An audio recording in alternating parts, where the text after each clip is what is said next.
So guys, look, you know I always have the spice for you. Vernalizer is a really, really good deck. I think it has loads of potential. Now, there are a few weaknesses with Vernalizer, but in general, I think it's a deck that has a lot of potential. I would pick up the cards now while they're cheap, because if they do get more support, they will be a very strong deck.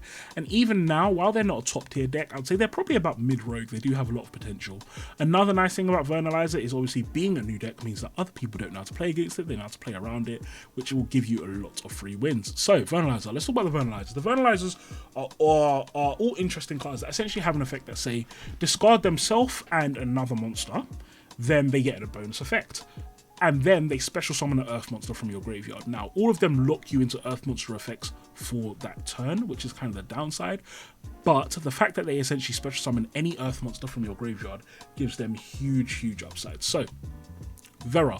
Vera is the boss monster, and Vera is essentially, firstly, she can reborn an Earth monster from your graveyard in your opponent's turn as a quick effect. This is at any phase as well, which is great. So if you play things like Barrier Statue, Amorphage Goliath, Grand Tusk Dragon, she can bring these on your opponent's turn. Then, if you control 5 or more Earth monsters, you can negate a monster effect of your opponent on resolution, which means it can't be chain blocked. This effect doesn't activate as well, so they can't negate it with a Barone or something. Just really, really nice. And lastly, on your turn, she can take control of your opponent's monster, just permanently. She just holds that card. So 3 really, really good effects. Vera is a really, really good card.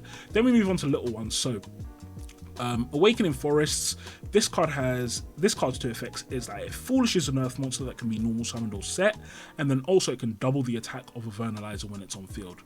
Then we have the Searcher, so this one searches and then also means that your while it's on field, your Vernalizers can't be destroyed by card effects. We have Thawing Mountings, which can make a Vernalizer monster you control have 2 attacks, and this one draws you a card, so this is like the Delta in Drytron essentially. We have Flowers and Fields, which adds an Earth monster from your graveyard to your hand, and then also when it's on field, your monsters can't be targeted, your VERNUSYLPH monsters can't be targeted. And then Ceilings and Haze, which is another searcher, so this searches for any Earth Fairy, and then also when it's on field, all monsters lose 600 attack except VERNUSYLPHs. So yeah, these are all really, really, really good monsters, to be honest. The worst 2 probably I would say are Forest and Awakening and Flowers and Fields. This because you have to discard 2 cards to put a card in the graveyard, which is amazing. And then if they negate that, I mean, it can be hit by so much. It can be hit by Ash, it can be hit by Bell, it can be hit by regular negations, and then if they hit that, you've just lost 2 cards for no reason. However, that is still a nice effect just because the ability to mill any Earth monster will come up. If you have a deck that can easily capitalize off that, or if you're playing the Ishizus, for example, it's really, really good. Flowers and Fields is probably the second worst, but it's still great because its ability to protect your VERNUSYLPHs from targeting, and you'll see later that's actually really strong in this deck. The ability to do that is just so good, and it will come up so much. And then adding the card back from the graveyard to hand is okay, so there's an interesting combo you do with these 2. As you can see, I play 1 Ghost Spell because you can add Ghost Spell to your hand, which is nice. It's the Earth Hand trap. Then obviously Flourishing Hills and Misting Ceilings are probably the 2 best as your searchers. However, their on-field effects aren't as good. Flourishing Hills is okay. Ceilings Age isn't that relevant. But yeah, those are the VERNUSYLPHs, all really good monsters. Then we play 1 Barrier Statue of the Drought. Now we play this over Amorphage Goliath for 2 reasons. Firstly, the fact that this only stops you from summoning Earths. And chances are your opponent's not on an Earth deck, so it's a little bit better for Amorphage than that, because Amorphage hurts you both. The second reason is it's level 4, and we have a lot of good ranked floor plays we can do in this deck. Then moving on, for the same reason, we play the Shuffleback. We play the Shuffleback Ishizu cards. The others who just aren't relevant in this deck, you don't want to be dumping cards in the graveyard for no reason. So we do play kind of the 2 Keldon and the 2 Medora just because they will come up. What's nice as well is that if you want to, you can play a Guido, because Guido's summon effect will come up more in this deck. 3 Fenrir, because in this deck you lack boss monsters, and so that's what you need.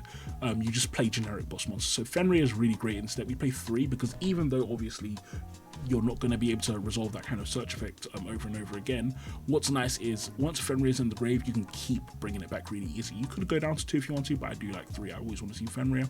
Grand Tusk is your generic removal, which is the good card, so obviously you're going to discard this, summon it, it's going to pop 2 cards on the field. Great. And then we play Barrier Statue of the Drought, like I said, just because that locks out our opponent. Then free Lava Golem as well, just to out things. You don't need your normal summon at all in this deck. Then moving on to spells and traps, so 3 prosperity and 1 cool buy. This deck is interesting in that you don't need your extra deck. Now there's so many weird variants you can do with this deck, and I haven't found which one makes the most sense. But for example, you could play this with Sun Avalon, and now you have a whole Sun Avalon on extra deck, and you have a free normal summon. You can play this with Karakuri, you can play this with Naturia. There's so many decks, and it's really hard to say what is the best variant of this deck. But yeah, you don't need your normal summon, you don't need your extra deck that much, so prosperity is really good. Now, VERNUSYLPH Corona essentially means that one of your VERNUSYLPH effects each turn is going to be free. Now this card is not hard once per turn, so if you have 2 of them and 2 Vernalizers, you get 2/3 searches, which is great. But the second effect is more interesting as well. All Earth monsters you control are treated as VERNUSYLPHs, and when she takes monsters, she makes them Earth. So this effect is really, really nice, because what it does essentially is it means that when you have this on the field, you can have a Fenrir, for example, that can't be targeted and can't be destroyed. Amazing. You can have barrier statue that can't be targeted and can't destroy it, etc, etc, etc. So it's actually really, really nice. This card has a lot of potential, and you definitely do want to see one of these in your opening hands. The annoying thing about this deck though is it doesn't maintain advantage enough to ever warrant searching this. You don't want to search any of these cards. But the nice thing about this deck is that all of your VERNUSYLPHs do have the ability to discard VERNUSYLPH spells and traps. So you can play a high number because they're not complete bricks, for example. So if you open, for example, this in the trap, you discard this in the trap, you search for another VERNUSYLPH, and then you summon herself out. You haven't lost too much, which is quite nice. Field spell is good. So all of your monsters gain 1000 attack when you control 5 or more Earth monsters, which is very easy, obviously, because Vera is going to make monsters Earth, and then you're just getting free summons. And then also, she can banish Flower Buds to summon Vera from the deck, which is really, really good. But her last effect, which is amazing, is that if a VERNUSYLPH is special summoned from the grave, you can target one monster on the field or in either graveyard, return it to the hand. So this effect is amazing. This allows you to out your opponent's threats, but then this also means that you can recur some of your resources really, really easily. So yeah, this field spell is actually really good. And again, normally I wouldn't play, like, normally I would want to probably play one of each of these, maybe 2 of this one, but one of each of these. But because they're not terrible to discard, and because you don't really want to search them out, that's why we bump the numbers up a little bit. So calendar rotation. Calendar rotation's first effect is okay. It adds to handle special summons of VERNUSYLPH. However, the effect that makes it really, really strong, and to be honest, I would actually say that this card could probably be played at 3 safely. Is you can banish this, special summon as many VERNUSYLPHs with different names from your graveyard, and then return them to hand during your end phase. Now, you can't use the effect the turn is sent to the graveyard, and it does return the monsters to your hand in your end phase, though you can only activate this on your opponent's turn. But this effect is so powerful, and every opponent runs into it because they're not expecting it. If in the mid and late game, when this resolves, it's just so hard for your opponent to play, because what's going to happen is you're going to summon 5 monsters after they've just battled through your board, and then even if they're lucky enough to out 1 or 2 of them on your turn, you just do some XYZ and link plays, and then you kill them. So yeah, really good effect. And then lastly, we have Fairy and Flower Buds. This effect really is not that good. Again, these traps are both good in the graveyard. They have nice usage. This is useful with the field spell. This is useful by itself. And so most of the time you want to discard this, but essentially this allows you to out stuff. It's nice that you have a main deck Mystic Mine out in this deck. So going into the extra deck, yeah, the idea again, like I said, is you don't really want to focus on the extra deck in this deck. And to be honest, that's where Morphage Goliath does beat Droughts, because I actually don't think that would be a bad idea, because you really don't need the extra deck for anything in this deck. All of your removal, all of your utility is in the main deck. But in any case, yeah, so you play Cerberus, also basically just generic Earthlings that are good. Removal, this outs some threats, and then Boss Monster. Yeah, Blaster Soldier is really nice because very easy to bring out in this deck between all of your random high level monsters, and it's a hard threat to deal with. Like, a lot of things can't target, it can banish cards, which is nice.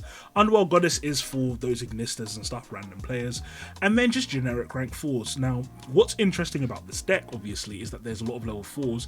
However, the annoying part of this deck is that you get locked a lot. So with a lot of these rank 4s, you can't actually use their effects, which isn't great. But for the ones that you can, Baguska is really OP in this deck, because obviously what you can do on your opponent's turn is bring out Baguska with Vera, and then now your opponent's negated, and then it goes back to your turn, Baguska kills itself.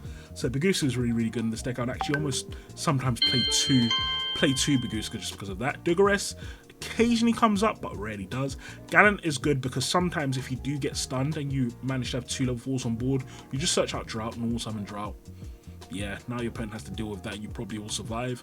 We've got the Utopia Prime package just to make a big ass Zeus, and then we've got some Super Poly targets for when I was playing Super Poly if you want to play Super Poly. But really, your extra deck is very, very flexible in this deck. You can play whatever the heck you want. Then as for the side deck, just removal. Like I said, you've got a lot of utility in the main deck, and so I don't think you really need anything special. The only unique card is Imperial Iron Wall, and that's just because Runic, even though I do think it will fall out of the format, you do lose very hard to Runic in this deck, and so you lose hard to Runic and you don't like Flunder much. And so I did kind of side heavily for Flunder here, and so Dark Ruler, Lightning Storm for Flunder evenly does deal with Flunder as well, and Imperial Iron Wall deals with both Flunder and Runic really effectively, as they won't be able to use most of their cards. So yeah, guys, that is pure Vernalize. I think this deck is amazing. Definitely give it a try. I think it has so much potential, and it will get better in the future. It's not a meta deck, but still very good. And yeah, I'll talk to you all soon. Peace.